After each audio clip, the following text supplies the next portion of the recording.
Hello friends, good morning. Welcome to my channel Essentials of Management.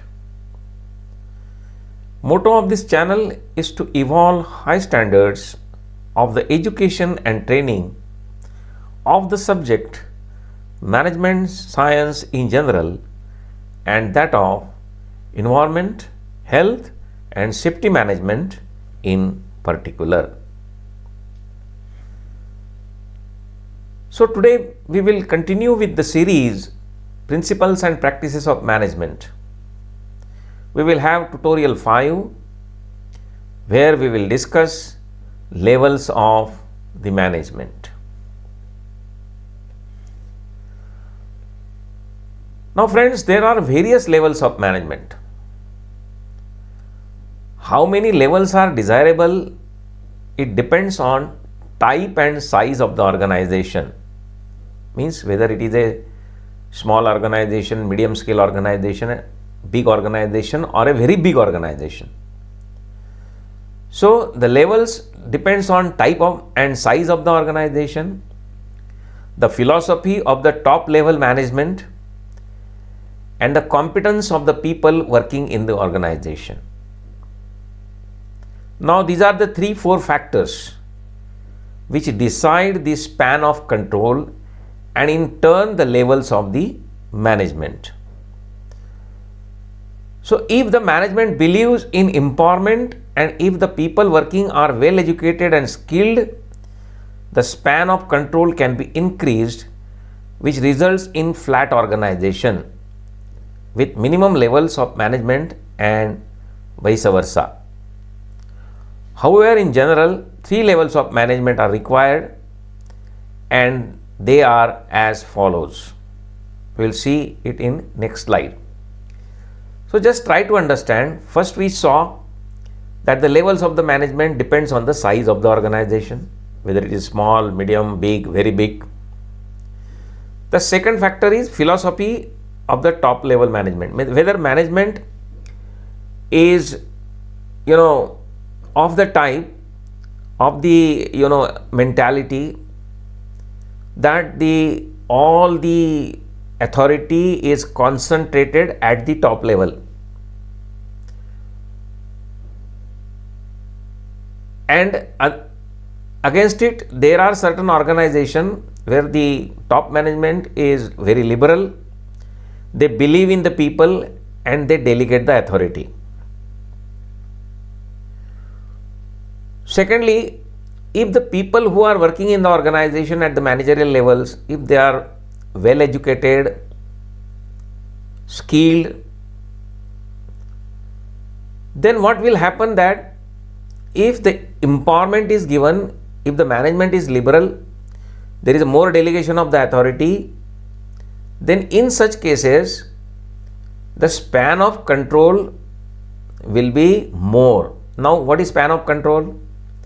Span of control means how many people one manager can handle, whether he can handle 2 people, 5 people, 10 people, 20 people, like that. So if the number of people which are being managed is more, that means if the span of control is more, then what will happen? The organization will be a flat organization. We will discuss about the different structures of the organization. In that we will definitely discuss at length about the span of control, delegation of authority and the flat organization, a vertical organization. So where the span of control is more, it can result in flat organization. That means more number of managers at a single level. And if the span of control is less, then the organizational structure will become vertical. And in that case, there will be more number of levels of the managers. So, but in practice or in general, there are considered to be 3 levels of management. One is the lower level management, second is the medium level management, and the third is the top level management. So in between you can have the different levels. Okay. So what is the first or the lower level of managers? These managers are in direct contact with the employees. Means the employees who are working in office or on shop floor, in a plant, and who are directly responsible to produce the goods or service outputs of an organization. So workers working on a shop floor, a clerk or a group of clerk working in an office. So these managers handle these people who are at the lowest level. So they are in direct contact with the employees. So they may be referred as foremen, they may be referred as the supervisors, or sometimes they may be section heads. So in office, senior clerks or section heads supervising the work of typist, dispatch clerk belong to this category. A shop floor supervisor or a foreman belongs to this category. So the role of these first level managers is to act as nucleus between workforce and higher level of management. So it is very important, very key position, that at one hand they are handling the workers or the employees at the lower level, and at the other hand they are in connect with the higher level of the management. So they are the nucleus or the conduit between the top level of management and the shop floor workers or the low level employees. So they are considered as keystones of the organizational arc. You can understand what is the meaning of keystone. In previous, in ancient time, when the, a door used to build or a window used to be built, there has to be an arc. And so the arc, there is a center stone in that arc, and that is called as the keystone. So they are the keystones of the organizational arc. The role is very crucial and important. The success of top management depends on the competence and commitment of this level of managers. So though they are at the lower level, their competence is important, their commitment is important, and their skills, people's skills are also important, because they deal directly with the lower level employees or the shop floor employees. The second or middle level managers. These managers are those with a number of responsibilities and linking or connecting activities.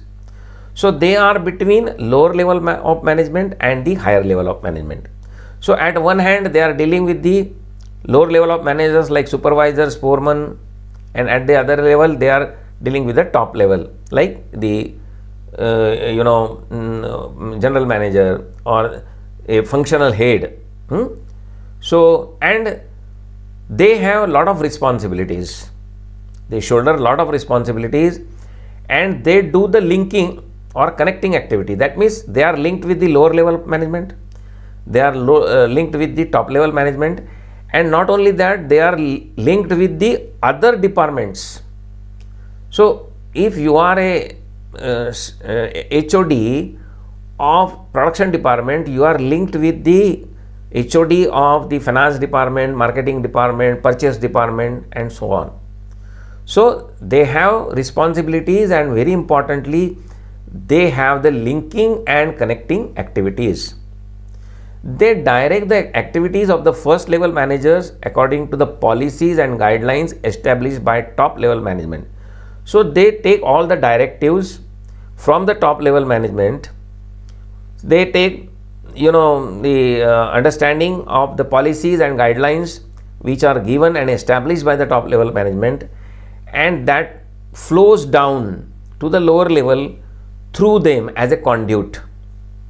Okay, so they are more concerned with the internal factors or environment of the organization. Again, we will come to the internal and external factors of the organization at the appropriate time. So there is an external environment to the organization, and there is internal environment or the factors in the organization. We'll discuss that in detail at that time. So section heads, but these people are more responsible for the internal environment, okay, of the organization, and not the external environment like the political, social or legal environment and so on. The section heads are departmental heads in a factory or a block development officer in district administration. They are the examples of this level of management. Now the third are the top level managers. The top level managers are a small group of policy makers responsible for the overall strategic management of the organization. So these are the policy makers. That means they decide business policy, they decide about the quality policy, production policy, or the operations policy, or the marketing policy, right? So they are the people who decide the direction of the organization, in which direction the organization will go, how it will move forward, how it will progress. So all these things are decided by the top level managers. It is the responsibility of top managers to develop the objectives and strategies of the organization. So they are there to develop vision, mission, the goals and objectives of the organization, and accordingly they have to define or lay down the strategies of the organization. Strategies means long-term plans. It is this level of managers who are more concerned with the external, political, social and competitive environments of the organization. I said that in the last slide that top level managers are concerned with the external, political, social, and there are many other environments. We'll look at the appropriate time. They are responsible to cope with the change in these environments. If there is a change in the political scenario, if there is a change in the economic scenario, so there is directly an impact on these top level managers, and they are supposed to look into what is change and how to adopt that change for their organization. A president or a chief executive or a district collector is the example of top level management. So friends, thanks for watching. We have discussed the levels of management in this discourse. So please resume viewing and switch on to tutorial 6, where we will discuss various skills required at the various levels of the management. So friends, please do not forget to like, share, comment and subscribe to this channel. Once again, thank you very much. Have a good day.